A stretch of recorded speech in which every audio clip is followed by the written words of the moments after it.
mitlang chu va mawi ve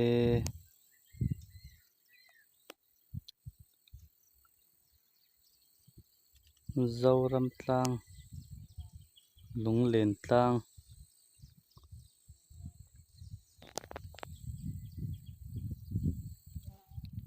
tlang mawi tak ani he khoi lai tlang nge kan ti ani chuan sial hawk tlang ani e mupui te hi wan sang tra an thlok ani chuan khua a thadu an ti hello in shet lo takin ka ti ni chu